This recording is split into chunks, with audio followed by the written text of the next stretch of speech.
Bonjour et bienvenue en Normandie, une après-midi de printemps, dans la nature. Aujourd'hui, je vais vous parler d'un nouveau chapitre de la victoire climatique de Michel Adrien, le chapitre 13 qui est dédié à l'imaginaire. Oui, vous avez bien entendu, après nous avoir fait un bref rappel historique de ce qui nous a emmenés jusqu'à notre situation climatique actuelle et aux challenges qui sont les nôtres pour réussir à limiter le réchauffement de la planète à 1,5 à 2 degrés d'ici à 2050, Michel Adrien aborde désormais l'avenir et il le fait avec poésie, comme il a l'habitude de le faire à travers les pages de ce livre. Après avoir évoqué les moyens d'action pour y arriver, Michel Adrien se plaît à imaginer ce à quoi pourrait ressembler notre futur d'une façon utopique, mais quand même réaliste. Il émet l'hypothèse que l'Union européenne pourrait prendre l'initiative de la création d'une autorité de régulation des ressources et des énergies, dont l'acronyme serait l'AMORE. Quel pourrait être le rôle de cette autorité ?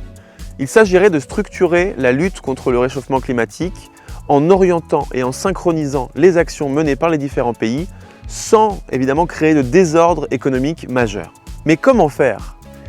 En régulant le remplacement du pétrole par les énergies renouvelables, en modulant la taxation progressive des énergies fossiles pour inciter à l'utilisation de ces mêmes énergies vertes, en agissant pour que les objectifs de limitation du réchauffement climatique soient tenus dans les délais sans bousculer brutalement les pays producteurs de pétrole.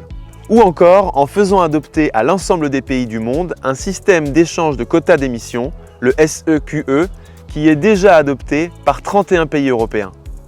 Ce chapitre remet finalement les pieds sur terre en rappelant qu'un tel projet ne pourrait être mené seul par la France, qui est devenue un petit pays en comparaison des grands d'Asie ou d'Amérique du Nord, mais bien par l'Union européenne qui garde, malgré tout, une grande puissance et influence partout dans le monde. Un programme ambitieux qui mettrait certainement du temps à être adopté par les grandes puissances mondiales, mais qui prendrait de l'envergure et pourrait avoir un rôle dans la finance internationale ou encore dans la régulation des très grandes fortunes du monde au profit des enjeux climatiques. Dans une prochaine vidéo, je te parlerai de la surpopulation et des enjeux démographiques que nous rencontrons et que nous allons rencontrer à l'avenir.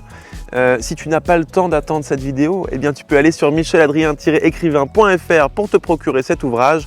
Je te dis à bientôt dans un nouveau lieu. Ciao!